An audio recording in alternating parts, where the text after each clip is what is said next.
Hello दोस्तों, तो कैसे हैं आप लोग। उम्मीद करते हैं अच्छे होंगे। तो चलिए आज बात करते हैं अपने मातृभाषा मैथिली के बारे में, क्योंकि अभी वर्तमान में जो है हमारे माननीय मुख्यमंत्री नीतीश कुमार जी, बिहार सरकार जो BPSC, Bihar public service commission, जो बिहार में जो परीक्षाएं होती है, सरकारी नौकरियां लगती हैं, उनकी जो आयोजन करते हैं, उनमें जो मैथिली भाषा की जो ऑप्शनल थी, जो ऑप्शन चुन सकते थे, तो उसको उन्होंने उससे हटा दिया है। क्यों हटा दिया है? इसके पीछे बहुत बड़ी रीज़न है। रीज़न ये है कि मिथिला क्षेत्र से अभी एक आवाज़ उठ रही है, क्योंकि मिथिला क्षेत्र को जिस तरह से विकास से वंचित किया जा रहा है, विकास कार्यों से दूर रखा जा रहा है, विकास कार्यों में जिस तरह से दूसरे क्षेत्रों के, मगध वाले क्षेत्रों के, पटना से उधर वाले क्षेत्रों के, उस क्षेत्रों में जिस तरह से इंफ्रास्ट्रक्चर बनाए जा रहे हैं, लंबी लंबी सड़कें, लंबी लंबी पुलें, मतलब जो भी जहाँ पे भी जिस चीज़ की भी ज़रूरत है वो सारी चीज़ें पूरी की जा रही हैं। पर मिथिला क्षेत्र में जितने भी सारे रोजगार के अवसर थे, सारी चीज़ को ध्वस्त कर दिया गया है और नए रोजगार के कोई भी अवसर यहाँ पे नहीं पनप रहे हैं। न यहाँ पे सरकार कुछ इस पे दिखाई देता है, उसकी तत्परता दिखाई देती है। उदासीन रवैया अपनाए हुए कुछ भी यहाँ पे नहीं है। यहाँ के जितने भी सारे लोग हैं सब दूसरे राज्यों में जाके पलायन होने के लिए मजबूर है, धक्के खाने के लिए मजबूर है। तो इसीलिए जिस तरह से यहाँ पे उपेक्षित की जा रही है, इसीलिए इस सब चीज़ों को लेकर के मिथिला स्टूडेंट यूनियन ने जिस तरह से अभी एक उग्र रूप अपनाया हुआ है कि नहीं, हम एक अलग राज्य बना के रखेंगे। और इसके लिए उन्होंने माननीय नीतीश कुमार जी को एक उपमा दे दी है, मगध राक्षस। और वो नीतीश कुमार जी वो हैं जो अपने पीछे फैसले से कभी पलटते नहीं हैं। वो बहुत ही, आप लोगों को देखने में लगता होगा कि यार ये तो बहुत ही शांत स्वभाव के लोग हैं, मगर नहीं, आप लोग गलत भूल में हैं। वो मुखौटा ओढ़े हुआ है शांत स्वभाव वाला, उसके अंदर जो है ना एक नंबर का मतलब अलग तरीके के इंसान बैठे हुए हैं। 20 साल से वो मुख्यमंत्री की कुर्सी पे काबिज हैं। वो एक जगह बैठे बैठे उबिया गए हैं, समझ गए, उबिया गए हैं। तो अब उनको लगता है कि यार अभी एक जगह बैठे हुए हैं, तो अब वो अलग सपना सजोए बैठे हैं अपने मन में कि अब केंद्र में जाके हम राज करेंगे, केंद्र में जाके केंद्र की सत्ता संभालेंगे, प्रधानमंत्री बनने की ख्वाब वो देख रहे हैं। जहाँ पे जो प्रधानमंत्री बनने की ख्वाब देख रहे हैं, वहाँ उसके ही राज्य में लोग उसकी विरोध कर रहे हैं। ये बातें उनसे हजम नहीं हो पा रही हैं।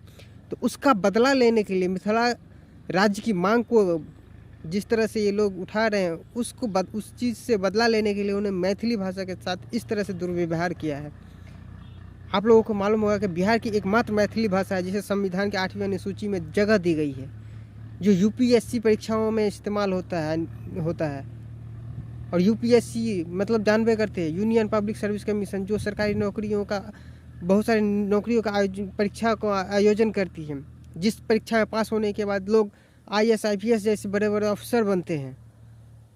संविधान में इसकी जगह दी गई है, पर बिहार से इसकी अनिवार्यता, बीपीएससी से इसकी अनिवार्यता ख़त्म की जा रही है। बिहारी मैथिली भाषा को कमज़ोर करने की कोशिश की जा रही है। अगर आप बिहार के राज्य में एक अलग राज्य की मांग को लेकर के इतने गंभीर है, मतलब इतने आप अथी, तो आप पूरे भाषा के साथ इस तरह से आप करिएगा। आप दूसरे राज्यों में जाके देखिए, अलग अलग भाषा के अलग अलग राज्य मिलेंगे आपको देखने के लिए।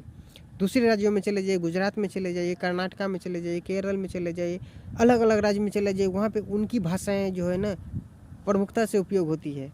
और जब भी कोई भी इतनी प्रमुखता से उपयोग होती है कि वहाँ पे जितने भी सारे बोर्ड आपको देखने को मिलेंगे, उस पर उसकी ही लोकल लैंग्वेज में उसमें लिखे रहते हैं। वहाँ पे जितने भी न्यूज़पेपर्स निकलते हैं, मैगजीन निकलती है, वहाँ की लोकल भाषाएं में निकलती है, लोग उसको पढ़ते हैं। पर बिहार में देख लीजिए, मिथिलांचल में मैथिली एक ऐसी भाषा है, इतने मधुर भाषा है, जहाँ पे लोग खुद प्रारंभिक शिक्षा जहाँ पे उनको दी जाती है, वहाँ भी वो मैथिली का सही तरीके से उसको उपयोग नहीं करते हैं। वहाँ भी प्रारंभिक शिक्षा में अनिवार्यता नहीं है उसकी मैथिली परीक्षा का, ऑप्शनल विषय है। आपको इच्छा है तो आप रखिए, नहीं है इच्छा नहीं रखिए। मतलब मैथिली भाषा की कोई कहीं पे जगह नहीं है। दूसरे राज्यों में इस तरह से भाषा उपयोग होती है। अगर आप हिंदी भाषी हैं, दूसरे भाषी हैं, दूसरे राज्यों में जाते हैं, तो वहाँ पे आप एक दूसरे कम्युनिकेट करने में आपको इस तरह से तकलीफ आएंगे कि आपको उनकी भाषा आप नहीं समझ पाइएगा, क्योंकि वो भाषा जानती ही नहीं है। और इसलिए भी हिंदी भाषा या दूसरी भाषा वो लोग नहीं जानते कि वो लोग पलायन करने के लिए मजबूर नहीं है। उनको रोजगार, उनको जो कुछ भी चाहिए उससे अपने ही घर में मिल रहे हैं। हम लोग तो इसीलिए हिंदी भाषा ज़्यादा जानते हैं, क्योंकि हम लोग के पास रोजगार नहीं है। रोजगार की तलाश में दूसरी जगह पे जाते हैं, भटकते हैं। पढ़ाई भी करते हैं तो हिंदी भाषा में ही, जितनी भी सारी किताब है, सिलेबस है, जो भी है वो हिंदी भाषा में ही पढ़ते हैं। तो हिंदी भाषा है कि हम लोगों के पास नॉलेज है, हम लोगों के पास उस तरह के नॉलेज नहीं होते हैं, दूसरे राज्यों में पलायन करने के लिए मजबूर है, तो वहाँ पे हिंदी भाषा चलती है, तो वहाँ की भाषाएँ हम लोग सीख जाते हैं, तो अपनी भाषाओं को भूलते लगते हैं। जो लोग देखते हैं घर से बाहर निकलते काम में आने के लिए, वो गाँव आते हैं तो अपनी भाषाओं को छोड़ देते हैं, उन्हीं भाषाओं में बात करने लगते हैं। अपने गाँव में भी आते हैं तो उस तरह की भाषाएँ अपनी भाषाओं का इस्तेमाल नहीं करते हैं। मगर इतनी अच्छी, इतनी मधुर भाषा है, इतनी हमारे मिथिला का एक संस्कृति रही है, एक अलग सभ्यता रही है, एक अलग कल्चर रही है। कल्चर का प्रधान मतलब एक हिसाब से कहा जाए, मिथिला क्षेत्र में इतना कल्चर भरा हुआ है ना, जितना कि हमें लगता है पूरे देश भर में कहीं भी उतनी कल्चर, उतनी संस्कृति, उतनी सभ्यता अगर आपको नहीं देखने को मिलेगी जितनी कि मिथिला क्षेत्र में है। पर हर चीज़ से उपेक्षित है, यहाँ पे कोई भी चीज़ ऐसे संजोए नहीं जा रहे हैं, कोई भी इस पर ध्यान नहीं दे रहे, इसीलिए ये पूरी तरह से विलुप्त होने के कगार पर है। कोई इस पे ध्यान नहीं दे रहा है। एक भाषा है, उसके साथ भी किस तरह से दुर्व्यवहार किया जा रहा है। और नीतीश कुमार के बारे में अब बात करते हैं। नीतीश कुमार जो है ना, मतलब क्या कहें उसके बारे में। एक हिसाब से वो ना अपने आप को समझने लगे कि हम है, तो मतलब हमसे बड़ा कोई है ही नहीं है, जो हम है वो हम है, वो समझते हैं ना। अभी वो क्या हो गया है, वो पलटने वाली स्थिति, क्योंकि वो अपने आप को ये समझ चुका है कि हम जिधर जाएंगे ना उसी की सरकार बनेगी। क्योंकि पिछली बार आप लोगों ने देखा था कि आरजेडी के साथ चुनाव लड़ी थी और आ गए थे, भाजपा में मिल के सरकार चलाई। और इस बार भाजपा के साथ मिल के चुनाव लड़ी, जीत गई, तो आरजेडी के साथ सरकार चला रही है। तो उन्हें लगता है कि हम जिस पार्टी में जाएंगे, भले हम अकेले अपने बलबूते पर सरकार नहीं बना सकते, मगर हम जिधर जाएंगे ना उसी की सरकार बनेगी। तो उसे लगता है कि ना अब हमको तो कोई कुछ कर ही नहीं सकता, हमको तो साइड कर ही नहीं सकता। बेटा अगर तुम गाड़ पे लात मारोगे तो उधर जाएंगे, वो गाड़ पे लात मारेगा तो इधर आएंगे, दोनों गाड़ पे लात मारोगे तो अलग तरह से। जैसे कि रामविलास वाली स्थिति नहीं हुई थी जब 2005 में इलेक्शन हुए थे और उनकी 37 सीटें आ गई थी, तो वो कह रहे थे कि हमारे हाथ में चाबी है। तो इनको लगता है कि हमारे हाथ में चाबी है, हमारे हाथ में चाबी है, अगर तुम दोनों तो कोई ना कोई तो भाई रखने के लिए। क्योंकि जानते कहते राजनीति कैसी कुत्ती चीज़ होती है कि भाई जिसको लगता है कि नहीं इसके हमारे पास आ जाने से हमारे फायदे होंगे, हमारी सरकारें बन जाएगी, तो उसे अपने पास मिला लेते हैं। तो ये अलग भी कर देंगे तो इनको लगता है कि हम दोनों तरह से मिसबैलेंस करके हम दोनों को इस कंडीशन बना देंगे, कोई सरकार नहीं बना सकती। और ये प्रधानमंत्री के सपना सोए बैठे हैं, बस इसी अनुभव के आधार पे कि हम इतने दिनों से मुख्यमंत्री के पद पे बैठे हुए हैं, इसीलिए हमें अब प्रधानमंत्री के पद पे बैठा दिया जाए। इस आधार पे ये चाहते हैं कि हम प्रधानमंत्री बन जाए। पर बिहार की क्या स्थिति, बिहार में एक भी लोगों को रोजगार नहीं मिल रहा है। जितने भी सारे लोग हैं उस पलायन करने के लिए मजबूर है, दूसरे राज्यों में जाने के लिए मजबूर हैं। दूसरे राज्य में जाके किस तरह से उसके साथ दुर्व्यवहार किया जाता है, धक्के खाए जाते हैं, घर परिवार से दूर रह के लोग जाते हैं कमाने के लिए, वहाँ पे उन लोगों को सही सुविधाएं नहीं मिल पाती हैं। पर इनको उनसे क्या मतलब है, इन्हें मतलब है सिर्फ प्रधानमंत्री बनने से। अरे भाई प्रधानमंत्री वैसे काम तो करके दो। प्रधानमंत्री नरेंद्र मोदी प्रधानमंत्री ऐसे ही थोड़ी ना बने। गुजरात में जाके देखो, एक भी लोग, कोई भी लोग, किसी भी लोगों को रोजगार की कमी नहीं है, कोई भी लोग मजबूर नहीं होते हैं पलायन करने के लिए। हाँ, बेहतर बनने के लिए, आगे बढ़ने के लिए जरूर आगे दूसरी जगह जाते होंगे, पर उन लोगों के पास अपने राज्यों में, अपने जगहों में हर चीज़ की फैसिलिटी है, हर चीज़ वहाँ पे स्कूल उपलब्ध है। और ये मिथिला के राज्य की जो मांग कर रहे हैं ना, अगर तुम्हें उनसे तकलीफ है तो उनसे लड़ो। पूरी मिथिला भाषा के साथ तुम इस तरह से क्यों कर रहे हो? उसके लिए कुछ बेहतर नहीं कर पाए तो उसके साथ तुम दुर्व्यवहार क्यों कर रहे हो? वो क्या है ना कि हमारे राजनीतिक उदासीनता का शिकार होता गया हमारा क्षेत्र। जितने भी रोजगार के अवसर थे, पहले तो लालू जी आए, जूट उद्योग, चीनी उद्योग, कपड़ा उद्योग, बहुत सारे उद्योग लगे हुए थे, सबको नष्ट कर दिए, सबको बर्बाद कर दिए। नीतीश कुमार जी आए, इन्होंने कहा कि हम आएंगे तो हम सब चीज़ों को बनाएंगे, फिर से दूसरे एक रीडेवलपमेंट लाएंगे।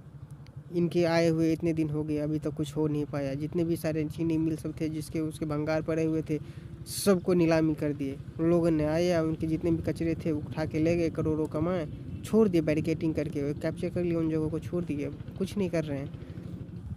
और मिथिला क्षेत्र के अभी जितने सारे नेता हैं ना, अगर इसके खिलाफ अगर अभी नहीं अगर कोई बोला है तो फिर आप लोग याद रखिएगा, आगे आने वाले किसी भी चुनाव में जो भी अभी नेता है, जो प्रतिनिधित्व कर रहा है, जिसके अभी मुंह में दही जमा हुआ है, कुछ भी बोल नहीं रहा है अपने इस भाषा का अपमान होने पर, उसको आप लोग एक भी वोट नहीं दीजिएगा। काम तो आज तक तुम लोगों से एक भी सही नहीं हुआ। बिहार में तो, मिथिला क्षेत्र में तो कुछ मिथिलांचल के लोगों के लिए तो कुछ किया नहीं तुम लोगों ने। तुम लोग बस सत्ता में आए ही इसीलिए थे कि भाई अपनी कुर्सी गर्म करनी, अपनी जेबें गर्म करनी, अपनी विरासतें को मतलब ऊंचाइयों तक ले जाना है। एक अंबार खड़ा कर देना पैसों का। हमेशा करप्शन से भरा पड़ा हुआ है मिथिला क्षेत्र। जितनी भी सारी योजनाएं आती है हर चीज़ में करप्शन फैला हुआ है, कहीं भी सही चीज़ से कोई काम नहीं हो पा रहा है। इस तरह से बर्बाद कर रखा है तुम लोगों ने। कम से कम अपने इस भाषा का भी कम से कम मर्यादा रखो।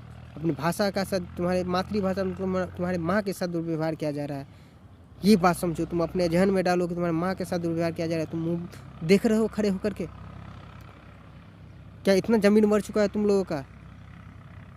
यार लोग तो आवाज़ उठाएंगे धीरे धीरे, कितना आवाज़ उठाएंगे, क्योंकि मिथिला के रोज ना छिन्न भिन्न हो चुके हैं। कोई अपने गांव में नहीं रहते, उन लोगों के पास एकता नहीं है। बहुत सारे लोग दूसरे क्षेत्रों में गए हुए हैं कमाने खटाने। कौन जाएगा आंदोलन करने के लिए? किसके पास उतना समय है? जिसके पास है समय वो अलग राज्यों की मांग कर रहे हैं, अलग अलग मोर्चों पे जाकर के उसका विरोध कर रहे हैं। जिस तरह से मिथिला क्षेत्र का उपेक्षित किया जा रहा है, विकास कार्यों से दूर रखा जा रहा है, तो लोग मांग कर रहे हैं, वो लोग लड़ रहे हैं, अभी भी लड़ाई लड़ रहे हैं। मगर तुम लोग, जिसे जनता ने वोट दिया है, एक ओहदा दी है, आज उसी लोगों के माँ के साथ खिलवाड़ किया जा रहा है। तुम लोग कुछ बोल नहीं रहे हो। ठीक है, इस वीडियो को यहीं समाप्त करते हैं, फिर मिलते हैं किसी नेक्स्ट वीडियो में। ज़्यादा से ज़्यादा इस वीडियो को शेयर कीजिए, ज़्यादा से ज़्यादा लोगों तक पहुँचाइए, ताकि ये बात लोगों तक पहुँचे। और जिस तरह से उनकी भाषाओं के साथ जिस तरह से अपमानित किया जा रहा है, हमारी मातृभाषाओं को जिस तरह से नीचे दिखाया जा रहा है, उसके खिलाफ एक आवाज़ बने, लोगों तक ये आवाज़ पहुँचे, और सरकार इस पे गंभीर होकर के अपनी इस कदम को पीछे खींचे, और इस भाषा को जिस BPSC में भी मान्यता, इसको कायम रहने दें। धन्यवाद। जय हिंद, जय भारत।